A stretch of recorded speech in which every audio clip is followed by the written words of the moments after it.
Здравейте, банда, гледате Sportcast, аз съм Деян и както ви обещах по-рано тази седмица, безспорно един много специален епизод. Както винаги започвам този път много накратко, за да спестим малко от времето, което и без това е кът на нашия специален гост.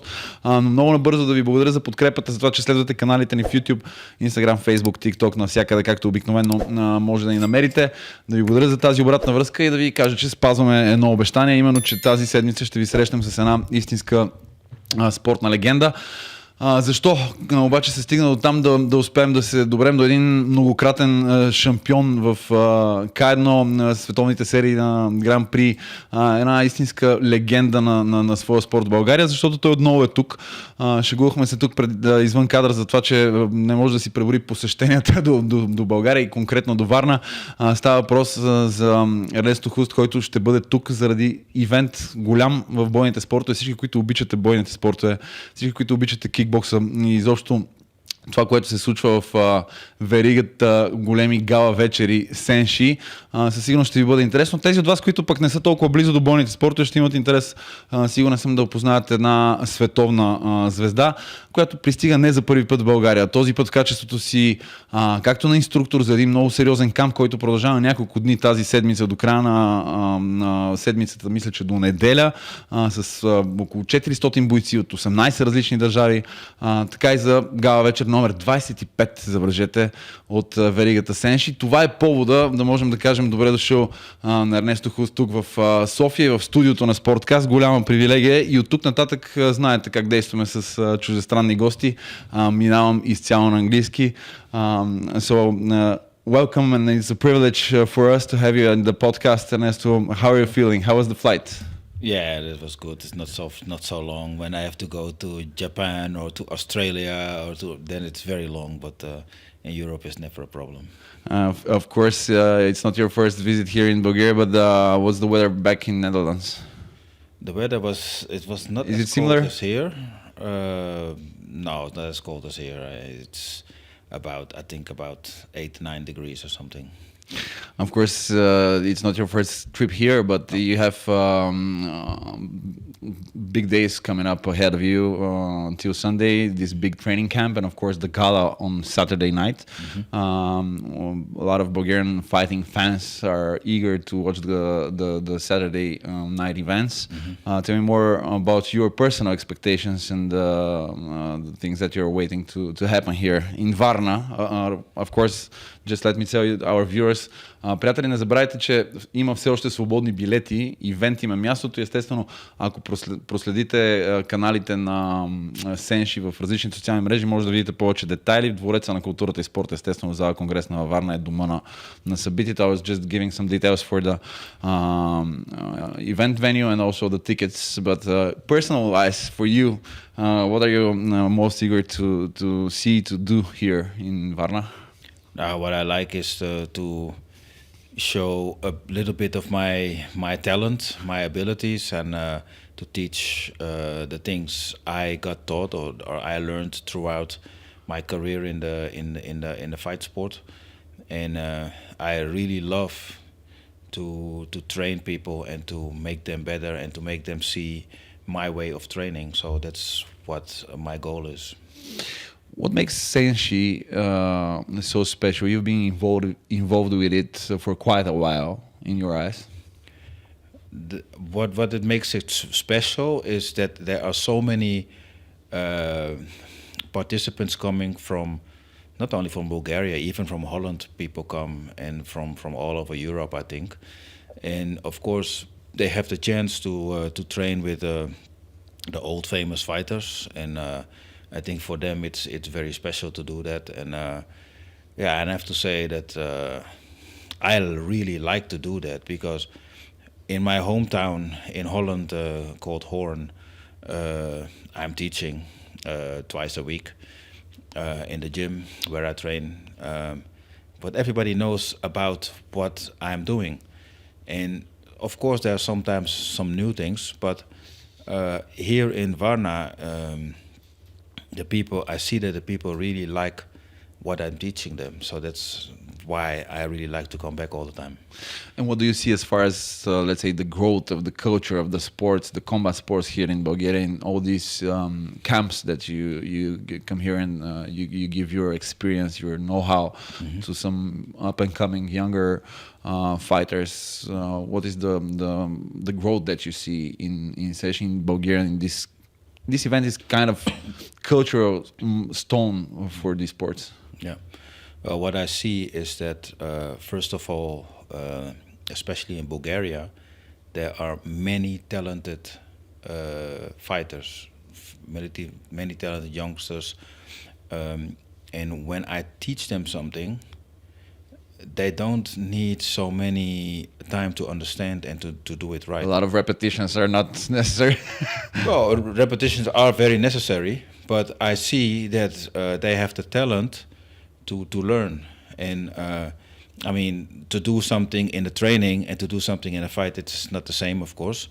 But I see that they are really eager to learn, and that's what I really like. Do you mind telling us your first impression if you have to go back in the time to the moment that you were first invited to take part in SENSHI in Bulgaria? We were talking off camera about this moment. Mm-hmm. Well, I did my last fight against Peter Arts in 2014, and a year later, Peter did his last fight.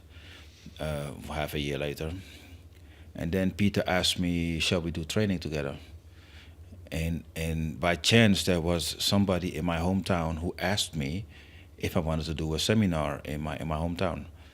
And then I thought, okay, when I do it in my hometown, everybody knows me. I don't know how many people will come, but if I do it together with Peter, then I think it's 1 + 1 would become 3.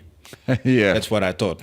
And it was like that because there were many people came, and after that seminar, we got many requests for seminars, and we didn't know from each other, but Varna SENSHI was the most interesting for us. So while we did not know, when we went to the airport, then we saw each other, and then we saw that we would do the training together. Oh, you're coming to Varna also? Yeah, I came to Varna together, but yeah, exactly, like that. And so it was like, okay.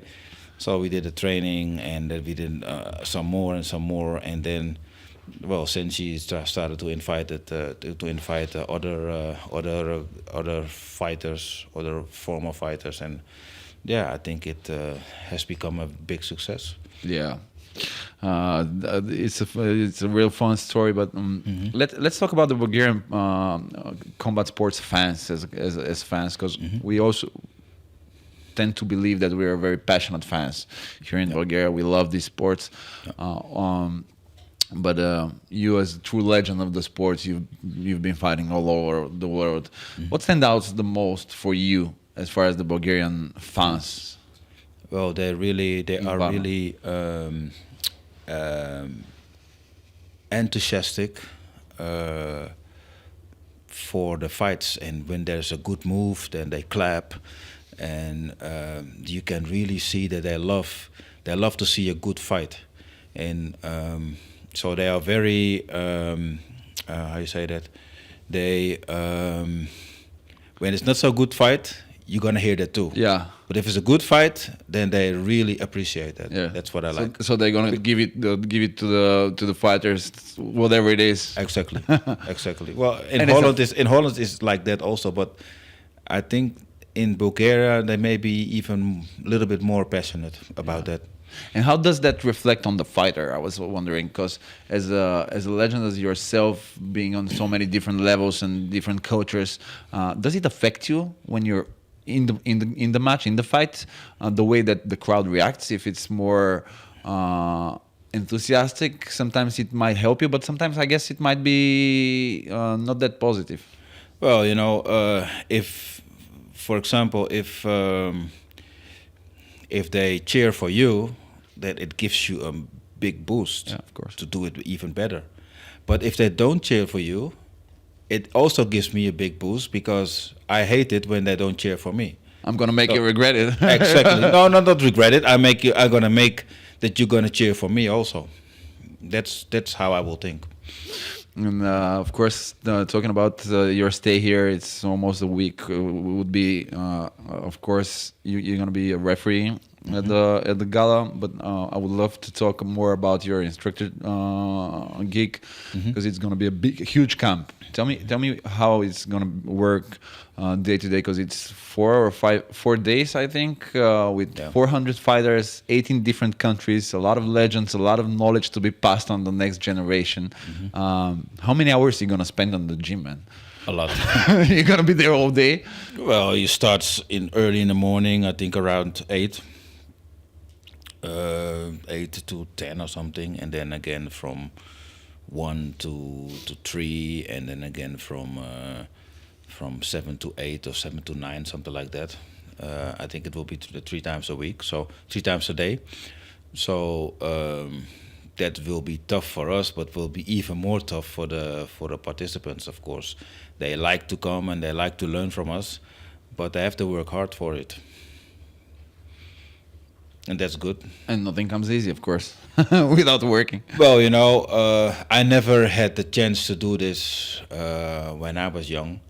I don't know if how I would have liked it, because I'm sure that from the one trainer you learn this, and from the other trainer you learn that, and from the one trainer you like more than the other trainer. So maybe you're not as passionate for every training. But I can understand that you will always learn something else, something new, some different insights from so many different trainers. And I only hope that the participants will be able to use the things we teach them. Talking about this very important moment when you're a young up and coming fighter trying to learn new things, I would love to talk to you about your beginning and your career. You already said that it was different back in the days, probably for you. Those kind of seminars were not that easy reachable for young. There were no seminars like this. There were no seminars. So, if you look back at the beginning of your career and the up and coming fighters now, do you think it's in some weird way easier to become a pro right now than of your golden era of generation in kickboxing? Well, when I started, there were not so many fighters. Now there are. I mean, kickboxing has become like a mainstream sport. And for example, if I look at Holland, in the first years I started kickboxing, a lot of people thought kickboxing was for criminals, for example, and until K1 came. Yeah. And then they started to take it more serious. Then they saw when K1 was on proper sport, when it was on TV. I mean, K1 started in 1993, but it was in 1999 that it came on TV in Holland for the first time, or 98, 8 or 9. Yeah. And so before that, many people, especially people who don't know so much about fight sport, thought about kickboxing like it's a sport for criminals. And how did you personally fell in love with this, especially the kickboxing sport? When did you see the moment that you're gonna tell you to yourself that's my path for sure? Because as you said, at this point of time, it was not like the industry that it is now. No, well, basically from the beginning. I remember that I heard about kickboxing maybe when I was 13 or something. And only the word kickboxing was very dynamic for me. So when I asked my father, can I do kickboxing? And I live in a small town, like about 50 kilometers from Amsterdam. And then my father asked me, where do you have to do that? I say, in Amsterdam. He said, no, it's not going to happen.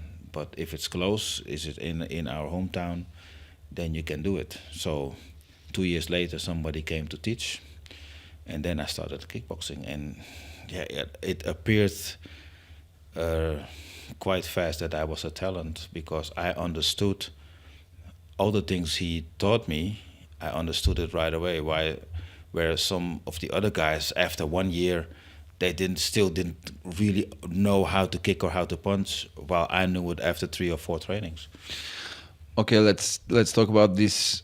You say you understood the game. You were a quick learner, but if we fast forward from this early beginning to being on the top of the game worldwide, being multiple champion, is there any extra secret? Is a secret in the road of this success for you? Looking retrospective in your career, there's something that is in your DNA, maybe of the big champion, or in the mentality, the way you prepare. The way you described it, it looks too easy, and I'm sure it's not at all. So, what else is in this recipe for being a true fighting legend? Well, like I said, I had the talent. I learned. I was a quick learner. But my trainer, he waited for almost 3 years before I did my first fight, and I went after a year. About after a year, I went to kickboxing events, and I saw fighters. I thought, oh, I can beat those guys too. You were eager to perform. I was thinking like, when I see this, but my trainer, he wanted to wait. And so after a little bit more than 2.5 years, I did my first fight. And I won, I knocked my opponent out, but when I looked the videotape later, I didn't like it so much, because the way I would train in the gym and the way I fought, it was not completely the same, because I was nervous, and yeah, you could see that in the fight, but I knocked my opponent out, and that was very good.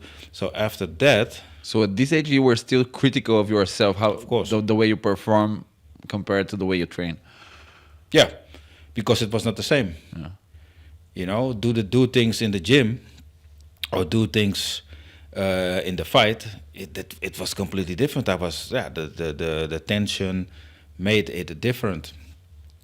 But my second fight I was already far more relaxed, and I won that one too. And my third and my fourth, so I grew fast. So I went to a higher division after 4 fights. I won those fights too. Then I went to the highest division. And one of the first opponents was a big legend in Holland, Rob Kamen. I don't know, you know Rob Kamen. Well, my first fight, it was my 11th fight in total against Rob, and because it was, I got a call. I was still living with my parents, and I had a girlfriend somewhere else. So I came back from my girlfriend to my parents. And then my father said, you have to call your trainer. I was okay. I called my trainer, and he told me, you can fight tonight. Tonight? Against who? Yeah, tonight. The same. And I hadn't trained for like a few weeks, because I did a fight, and I just started training again. Maybe I've had 2 trainings, and then he said, yeah, you got to fight. Against who? Against Rob Kamen. And I got a lot of money for it. So okay, I'll do it. And no pressure at all. Maybe that was the advantage, that I had. You didn't have time to think. No time to build up the pressure. Yeah. So we did a fight, and he beat me on points. So basically, that was very good, because he knocked out everybody those days. And then for me, it was already also something like, okay, I think I can do this. That was the moment. I've talked to a lot of huge athletes in different sports, and all of them, they have this one moment. Sometimes it's not the biggest fight or the biggest trophy, but when something clicked and they knew that's going to be the success road. Yeah, but also before that, I think 2 months before that, I had a fight in Canada, in full contact, so no low kicks, with the world champion, Jean-Yves Thériault. He had already made 50 knockouts. Yeah. And I did my 12th fight against him. It was basically, when you think about it, when I would have a fighter, I would probably would say to him, better don't do that. It's a big chance, and I could go to Canada. It was very interesting, and it was 12 times 2 minutes was full contact, 10 times 2 minutes,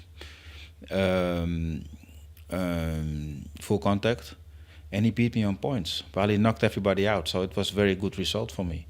So I remember it was kind of strange now, but after the fight I was cheering. I was, he did knock me out, so, something like that. Young and fearless and hungry for success. Yeah, At this yeah, point. exactly. I was like, okay, come on. Now I know what I can do. You already mentioned Peter Arts earlier, and I'm gonna throw some more names. Of course, I'm not gonna cover all of them, but when we talk about Andy Huck, Mirko, is there any particular opponent as far as rivalry goes that stands out for you in your career? Because sometimes it's very different as us as a sports fans when we look at the rivalry in the fighting sports. It's one dimension. Yeah. As a sports fan, but as you as a professional, probably it's a different point of view. I don't know, maybe I'm guessing, but is there a rivalry opponent who stands out on a personal level for you for whatever reason? Yeah. Well, in a negative way, I don't like to mention it, but I have to. It was Bob Sepp. Yeah. Because when I fought Bob Sepp, I was sick, and I didn't want to do the fight, and I got much pressure from many people, from K1, from my trainer, to do this, and because he cannot fight and he cannot do this, I cannot do that, and how would you look he's if 170 kilograms, and when you're not fit, then it's difficult to fight with somebody like that, and so that is my biggest frustration, because all the fighters I have beaten, they beat him, and I was basically from the top class fighters, I'm the only one who did not beat him. So that's something that still bothers you. Yeah, it kind of bothers me. Yeah. I mean, it's okay. I have had a great career, and I'm very satisfied with my career. But that was something that I did not like. And what about the other point of view of these rivalries? Something stylistically, or some of the other opponents that you remember? You talk about it with friends, with the other athletes. Yeah, more positive one. Yeah, well, most of them were positive. I won my first fight against Andy Hook. When was that? In '95, and then in '96 I lost. I didn't agree with the outcome, but I lost. And then in '97 I won, and then I became the K1 champion for the first time in the final. And then we fought in '99, the first round of the K1, and I won again. And so that was very special, because not so long later I saw him fight. No, I had to fight myself, and he came to the fight. And then we looked at each other. I had an injury, and I surrendered. And then I looked at him, and he looked at me. And that was the last time we looked at each other, because 3 weeks later he died. So that was very special. I don't know, special is the good word. Emotional. Emotional memory, yeah. Yeah, emotional memory. Because I get a call. Suddenly I get a call a few weeks later, and the guy told me at the end he died. I thought, what? But I saw him he was sick, and this and that, and so that was very strange to me. And still, when I think about it, I'm like, how could this happen, And there are many stories about it, that he got drugged or that he got poisoned or something. I don't know. I cannot say anything about that, but it was a big shock. Yeah, that's a name that everybody in the sports, of course, respect for the legacy of the huge fighter, huge legend. So really, it's a tragic emotion, but it's also a moment to remember the big names in the sport. So. For sure. I was wondering when people who maybe have forgotten more about kickboxing and sports than I've known at all, they always are talking about the power in your low kicks, the style of you, the precision, the nickname Mr. Perfect, everything about your game and your style of fight. Tell me more. How do you develop your style of fight? It's working with coaches, of course, at the young age, but is it more of a natural process where you do it by yourself, or how do you trust people who... I'm sure that during your career there were a lot of voices around you. How did that happen for you? Because I think that the answer to this question is going to be very positive for a lot of up-and-coming fighters who are listening to you. Yeah. Well, of course, I learned a lot from the trainings I did, from the trainers I trained with.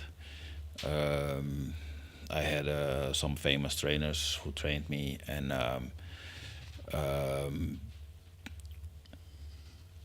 the things they taught me, I tried to use in the fight, and sometimes things wouldn't work, and sometimes things would work very good. And for example, when I think about my best memory of the K1 in 1999, I figured out, together with my trainer, then I was very good with him. After that, we didn't have so good contact anymore, but what he did very good, he figured out that the chance would be big that all my opponents would be southpaw fighters, so right leg in front. And so I trained a lot of southpaw myself. I trained it for like 6 weeks, 7 weeks, and it made me crazy, but I kind of mastered it. To switch it during fights? First of all, switch in fights, but also understanding what they do and why they do it. And especially Andy, because Andy was very smart in kicking my rear leg. Because southpaw fighters, and I've experienced it in my very first fight when I didn't understand what was going on. But southpaw fighters have a big advantage to kick with their left to the right leg of the opponent. Most of the orthodox fighters will not defend a left low kick to the right leg. To the right leg, yeah. Yeah.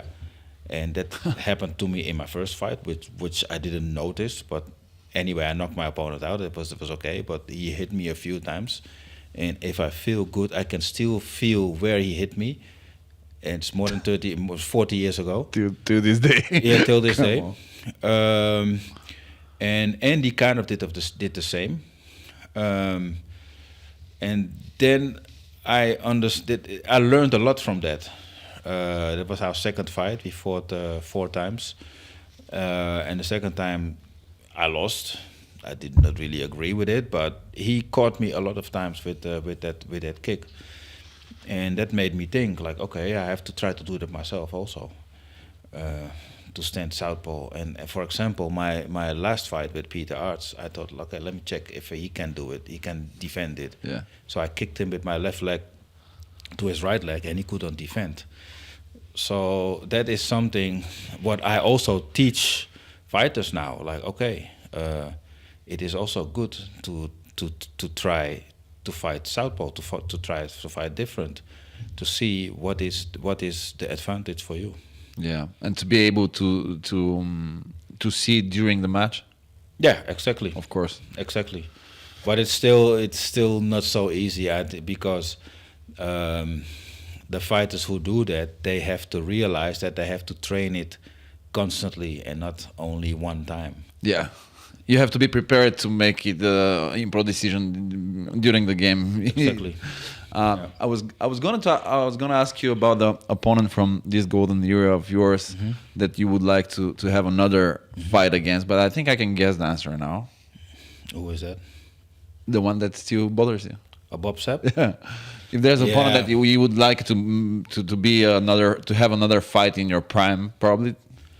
Yeah, I mean, him. basically yes. On the other hand, I also feel tricked by K1 For having to fight in this fight. having to fight him.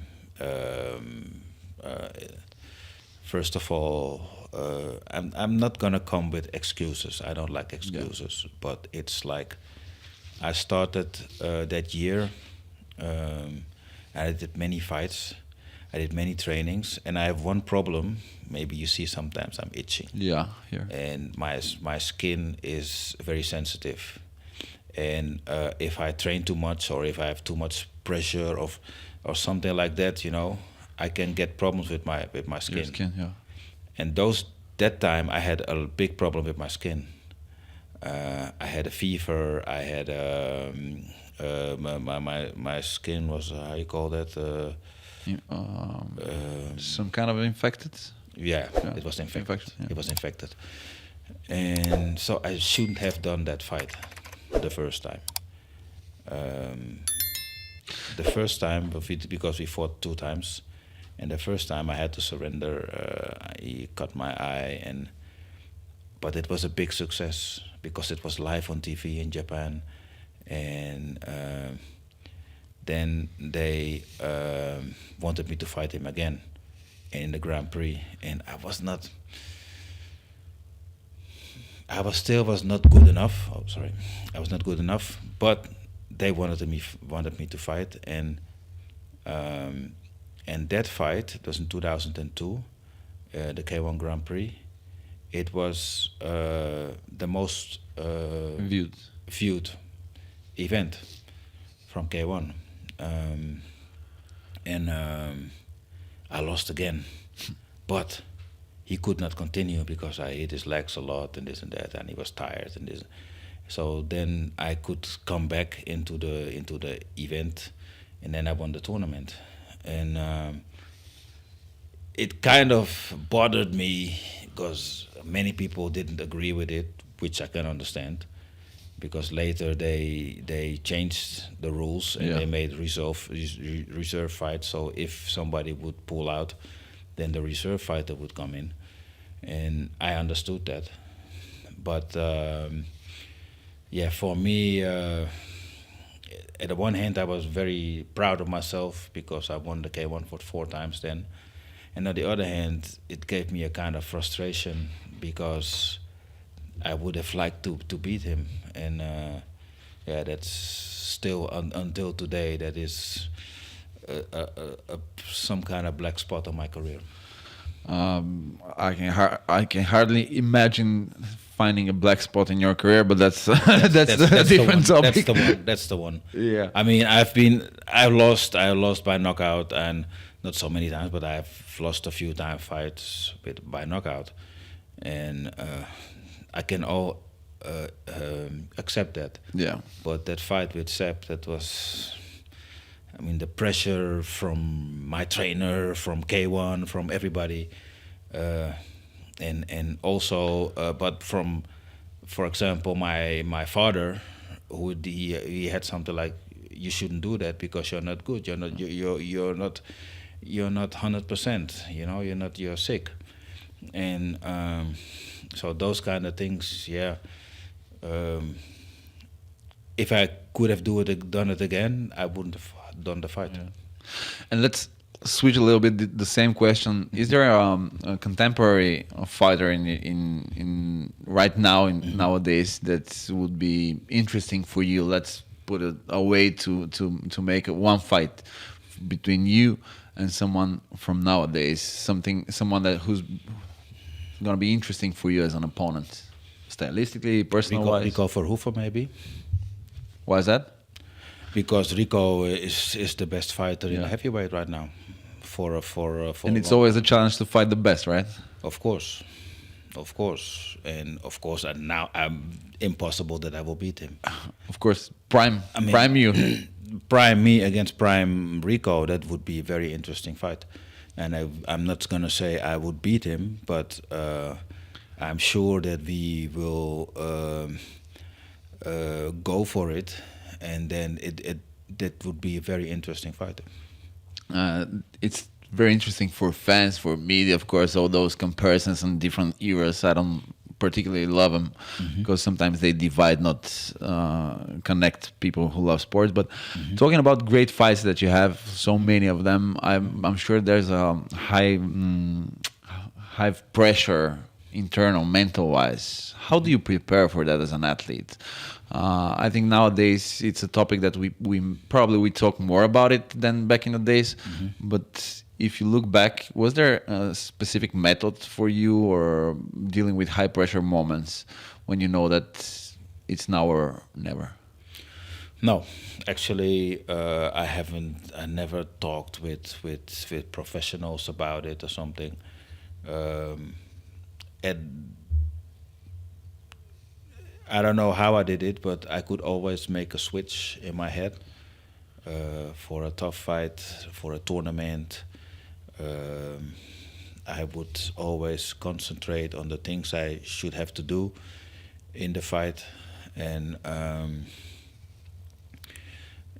most of the time it worked for me. And it was also funny. That was really funny, especially in the tournaments. If I would win a tournament, if I would wake up in the morning and have to fight in the night, in the morning I knew already I would win. And don't tell me how, but I knew. And basically all the fights, you know. And if I would lose, then it would be like, I'm not sure, that the feeling is not completely good. And sometimes I still would win, and then sometimes I could lose also. And how does that work in my head? I don't know. Unexplored mechanism. Something like that. Your mental strength, yeah. Something like that. And it always worked for me, you know. It was always that one time that in a tournament, especially in the tournaments, you know, sometimes it was a tough tournament, like '99 was a very tough tournament. And then when I woke up, I knew I was going to win. And that's strange, you know. I was like, oh, but how can I know? Because it's very, very difficult tournament. So I wouldn't think about it again. But later, like in the morning, I would think, yeah, when I go to sleep tonight, I have the trophy here and I win. And then in the night when I came back to the hotel in the room, and then it was like that, you know. And the one time I thought, I know I'm gonna win, but something's not right. That was with Bob Sepp. It's funny you telling me this story, because I was thinking, you see all these sports icons behind us at the studio. Michael Jordan, and there's Maradona, of course, Mike Tyson.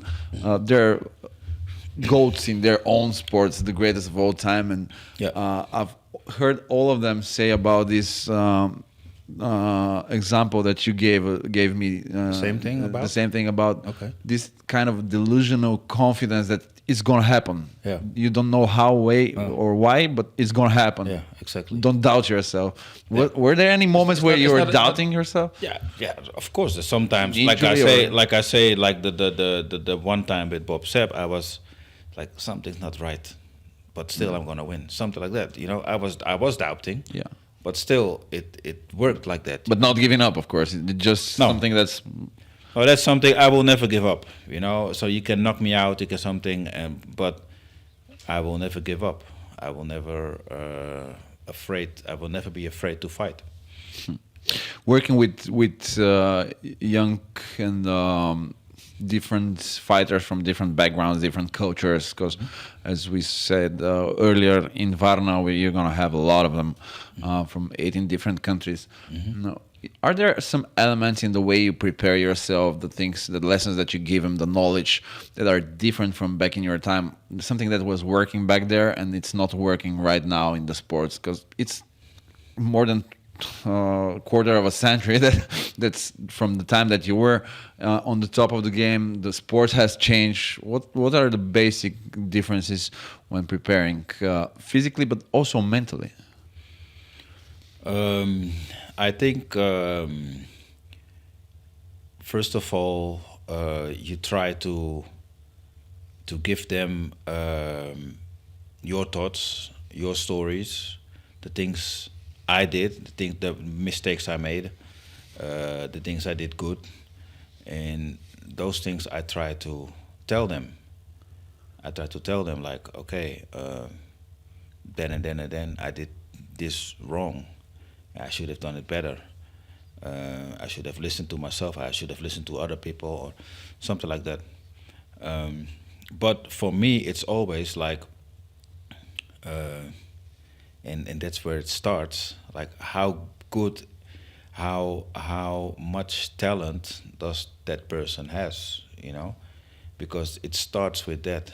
And if you don't have enough talent, you will not make it. And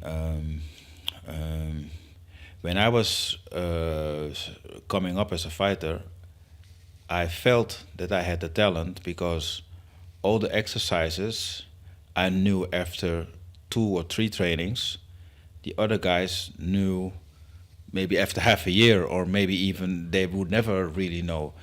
So those kind of things. So the upcoming fighters,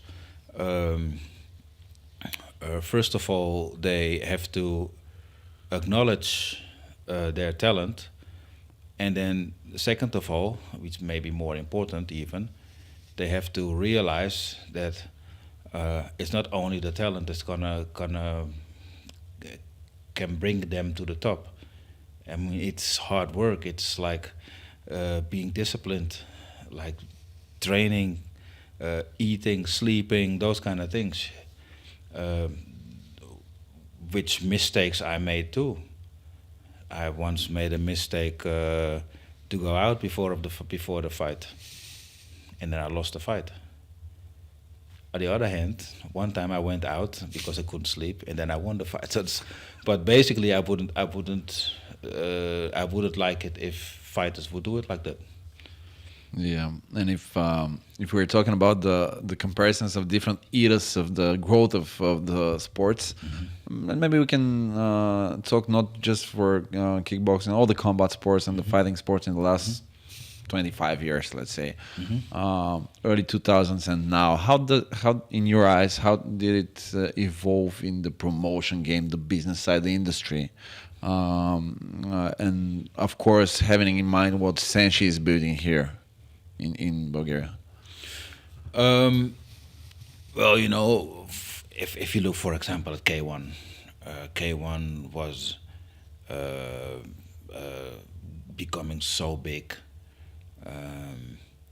and at some point, even the K1 bosses, they thought everything was possible, and they started to spend money on a crazy way, and then at the end K1 collapsed, and that was too bad because it wasn't necessary. If I realized that K1 and UFC started in the same year, both in '93, K1 in April, and UFC in August or September or something. They asked me actually if I wanted to do the first UFC, and I've heard that story that you were invited to start in the UFC, in the first UFC 1, right? UFC 1, yeah.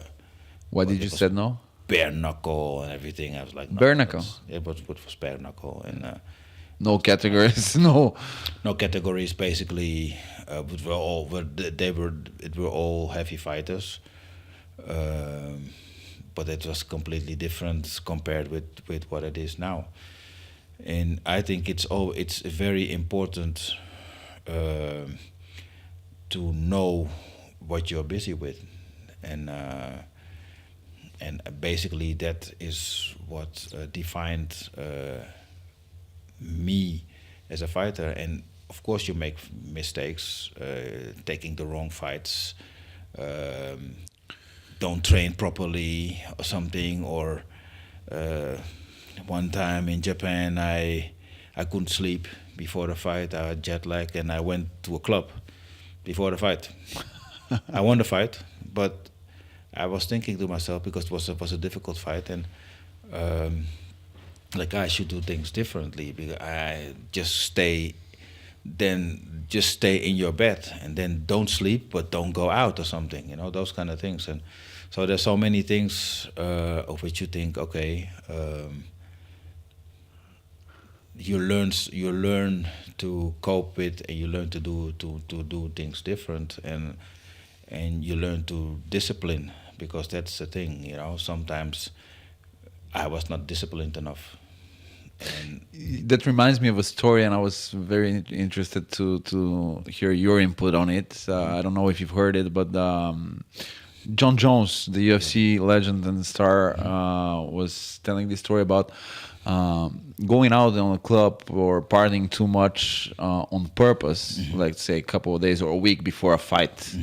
And he said that in some way deep down inside of him, that was a mechanism for him to have some kind of, let's say, not excuse, but if something goes wrong, he knows that he has another gear to be more disciplined, to in some weird way challenge his mental, which sounds crazy, but if you think about it, maybe this is some kind of a mental pressure move.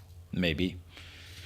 But the thing is, if you lose a fight, then you really regret it, and that's a little bit different story. I was not feeling right. I trained okay, but there were a lot of things happening to me, and then I had to fight. It was in 1999, and I had to fight with Filho, and I beat him before, and then I had to fight with him, and at some point it didn't feel good. I couldn't sleep good. Jet lag. Everything things were not good. Well, I knew he was very dangerous because he knocked out a lot of guys already, but I beat him before. He couldn't even touch me. And then we fought, and the one moment I'm standing in the ring, and the next moment I'm in the locker room asking what happened. So I missed 5 minutes or maybe more. Complete blackout. He knocked me out.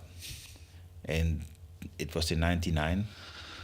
It was not like now that you can see it right away, I had to wait for the videotape to see 2 what weeks happened. or something, what they have to send from Japan to Holland. And the funny thing is that I saw a picture in a magazine, and then my trainer, he said, "Yeah, it wasn't that bad," and this and that. Until I saw what happened, and I felt flat, so with my nose on the ground, and I had a little piece of skin was away, and that was strange. Like, what happened, So I had to wait for like 2 or 3 weeks to see what happened, and then I saw that he hit me with 3 or 4 punches, and I felt flat, like boom, like if I died or something.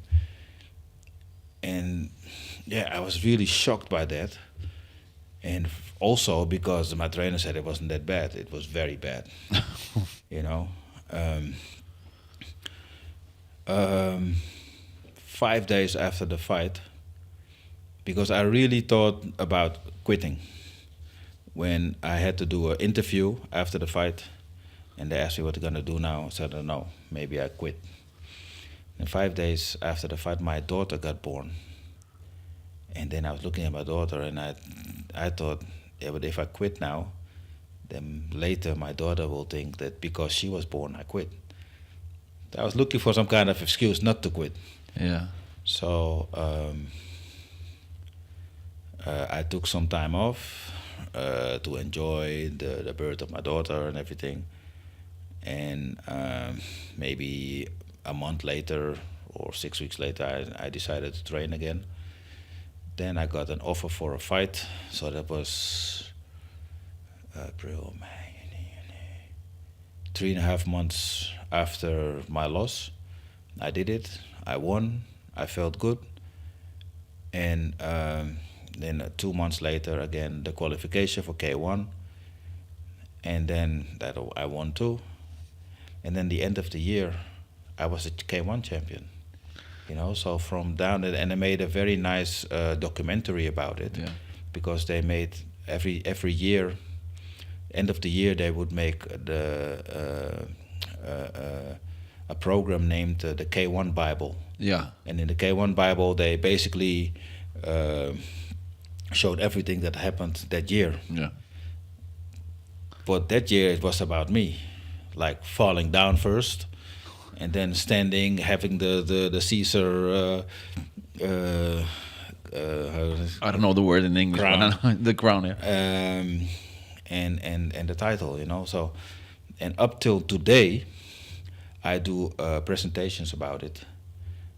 And now many people don't know what happened anymore, or they never saw it. So I tell that story about being champion and this and that, and then I show the fight where I get knocked out and fall on the ground like dead. And then I'm starting to tell what I had to do to change and to overcome myself and all the other problems, difficulties, problems, but difficulties, to be able to become champion. So, do you think, are you a believer in this, that the true champs, the in sports, you learn more from defeat than you learn from winning? Of course, you don't learn anything from winning. You enjoy winning. You don't learn from it, but you learn from losing.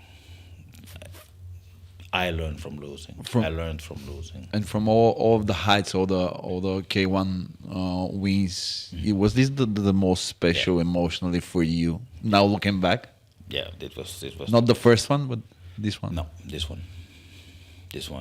one by far. Because a lot of athletes, they say, "Oh, it's so hard to compare. It's like choosing between my children or something like that." For me, it's not. For me, it's clear that as for fighting, and that was the best moment for me, 1999. And like I say, when people ask me sometimes to do speeches or something, I will always talk about that. I will show the fights. And the funny thing is, some people have seen them, but they forgot about it, and then they see it again, and then they understand my story. Yeah, because it's a beautiful story, man. And and especially because if people only see it, they don't know anything about it. Yeah, it's like, okay, but if I tell them what happened, the whole context and step by exactly. Beautiful, man. And of course, you've been in a lot of places. You fought in different continents, different cultures, from America to Japan to through Europe, all around the world. I have some, let's call them rapid fire questions. Do you have a favorite place that you have fought, as far as a country or the culture of the fans, or maybe the organization? I think Japan. Japan is Japan is it's number one. But Japan is number one. But I'm happy that I also fought in Australia once. In Australia, I did one in 2001. I won a tournament in Australia. If you have to put a Mount Rushmore of in the fighting sports in general, not just kickboxing, let's say combat sports also, who are the 4 names that you choose? In combat sport, any era, in combat sport, Muhammad Ali, Jack Johnson,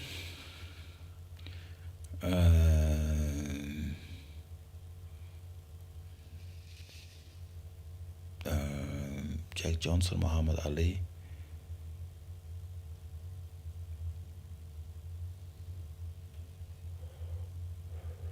Who else?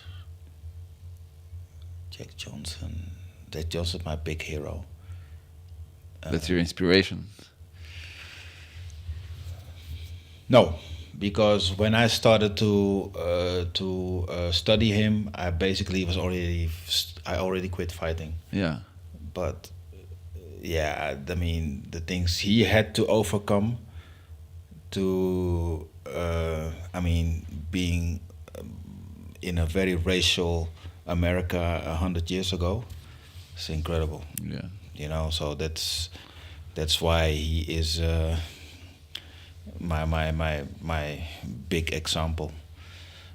Especially Jack Johnson, they could kill him for fighting, you know, and in being like black in white America. And because those days when he fought, it's like 100,000 people came to watch, and then 95,000 people want you to die or to lose or something, and then he smiles at them, and then it's incredible. So maybe I already know the answer of your next question, but I have it. If you could have a dinner with with anyone in the fighting game, any era, dead or alive, who would it be?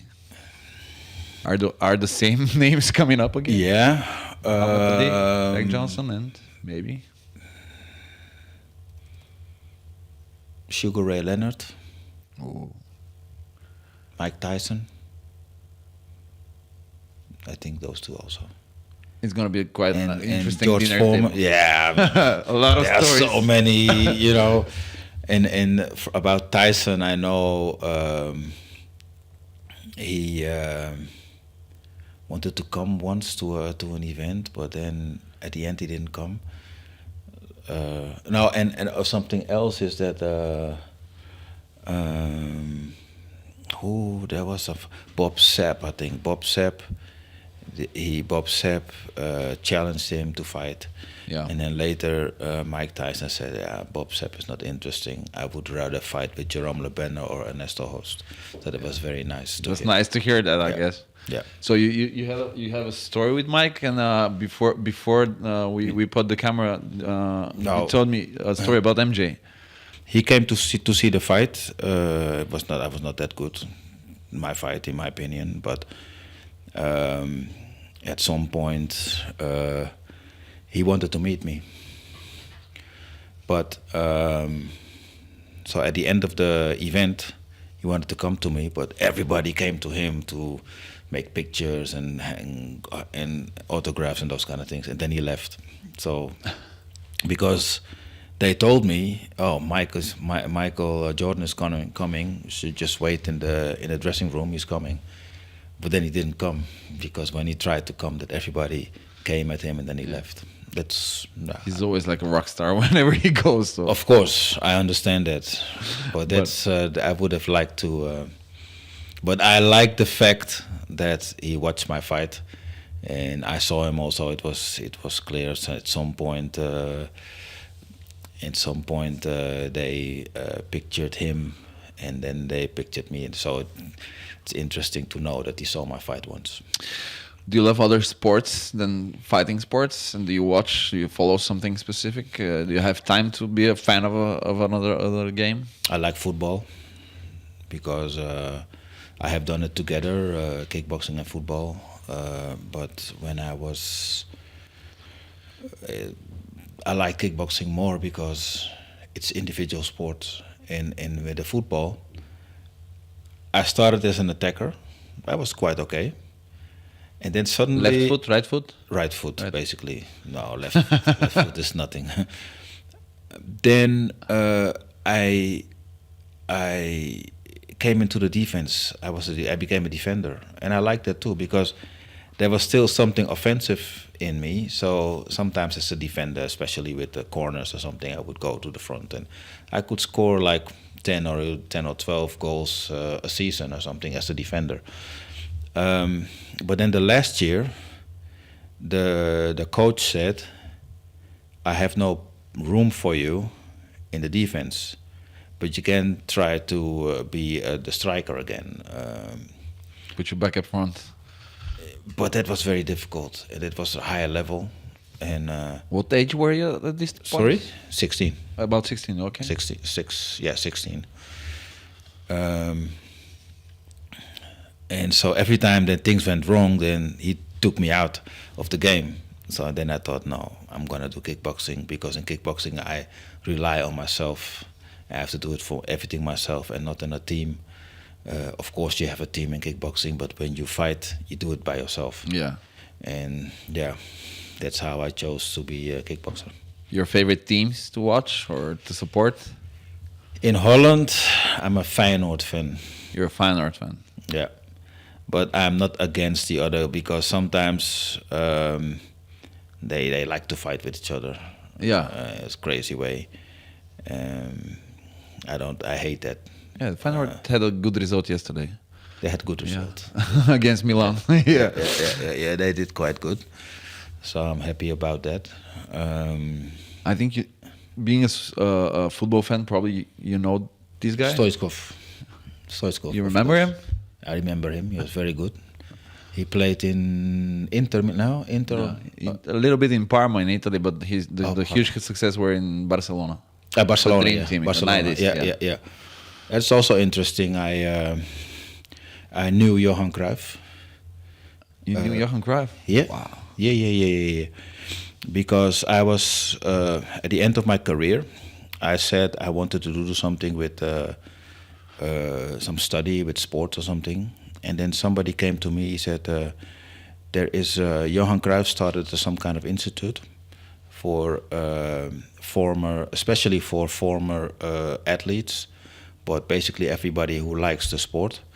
So I did international sports management at the Johan Cruyff Institute in Amsterdam. So I met Johan a few times, and that was also very sad basically, because then he became sick. Yeah. And then when the last time I saw him, he was like, "Come on, you don't think that cancer can beat me, you know?" And he said it so determinedly that I thought, okay, he's gonna win this fight. He's gonna win this fight, but at the end he lost anyway. But that was very interesting. The greatest of all time, probably. One of the greatest, for sure. The greatest in Holland, for sure. For sure, yeah. So I went to Barcelona one time and then I met Guardiola and some more players. So that was very interesting. What's the one thing that people don't know about Ernesto Hoost outside of fighting? Let me see. And What secret shall I tell? I like to do. I'm not that good anymore. I have to do it more, but I like to play chess. Oh, yeah, that's great. Yeah, I learned it when I was quite young, and I haven't done it I didn't do it for a while, and lately, I'm starting to play chess again. A lot of fighters love playing chess. Is that so? Yeah. Okay. A lot of people I know, though. Well, not at your level, though, but fighting is some kind of a chess game if you play it right. Yeah. I think. I guess you've watched this chess boxing experiment. Oh, I saw it. Yeah, I saw it. I saw it. Yeah, a strange thing. Yeah, it's kind of strange. Strange. I'm really privileged to have this conversation with you, and I'll finish the interview because I know that you have to make the trip from here to Varna, and you have a lot of things to do in the next couple of days. So I'm really appreciative of the time that you gave us. But I would love to finish with a couple words from you to the Bulgarian fighting sports fans who watch us in this podcast. I'm very happy to be back in Varna, and I'm also very happy to show and teach my knowledge about fighting, about what to do in the fight, and I hope you will keep on learning from me. I have to say I'm very happy and I'm very proud that many times I see that you guys want to train with me, and I'm sure I'm still able to teach you a lot. So keep on coming and keep on training with me, and I'm sure it will make you better. Thank you so much, man. В добавка, приятели, да ви подсетя, че в крайна сметка това не е първото идване, няма да бъде и последното. Сигурен съм на една истинска легенда на бойните спорта в България. Това правим Sportcast, гледаме да ви изненадваме приятно с различни гледни точки, понякога по-фенски, понякога колеги журналисти, но винаги когато можем да си позволим и намерим на такова ниво атлет, спортист и ментор, защото той остава наследството си в спорта повече вече като инструктор, като ментор, като треньор. Няма как да пропуснем тази възможност, така че това е този епизод. Още едно ще ви казвам, ако го гледате преди 22 събота, защото много интересни истории имаше в него и ще бъде актуален, сигурен съм, дълго време. Ако го гледате преди 22 и имате път към Варна или сте от Варна, задължително погледнете в ивент им дали са останали билети за SENSHI 25. Последвайте и каналите, както на Sportcast, естествено и на тези на SENSHI в различните социални мрежи, защото там календар е наситен, ще има още доста събития през годината, така само откриваме 25-та, представете си как ще завърши. Така че това от нас за този епизод. Ernesto, it was a pleasure for me. Thank you so much for your time. Good luck and have a nice day here in Varna again. You're very welcome. And there's one more thing. I can speak six languages. Six? But Bulgarian is not one of them, and it's very difficult. And I'm still thinking about I should try to learn to speak Bulgarian, but I might try it. Well, I speak Dutch, I speak English, German, French, Surinamese, my parents' home country, and Japanese for 65%. So next one on the list, Bulgarian. We can fix you up with tutors. Well, I would like to. I'm gonna check internet, what kind of classes there are, lectures there are. There are some interesting choices. Yeah, I'm gonna send you some suggestions if you. I would. Interested. Yeah, I'm really interested. You've been here a lot of times. Exactly. Do you remember how many times you've been in Bulgaria? 20 or something. More than 20. Maybe more. Oh, maybe more. Yeah. It's gonna become your second home. You know, you've been here in the summer. Yeah, I like the seaside. Yeah. It's very nice. Thank you, man. True legend, guys. Sportcast, това е. Затваряме този епизод, защото го чака път за Варна. Ернесто с страхотно участие в Sportcast. Надявам се, че ви бъде интересно. Очаквайте още изненади от нас и гледайте с интерес SENSHI. Ще бъде предавани по телевизия и онлайн доста съдържание оттам. Очаквайте. До скоро от мен.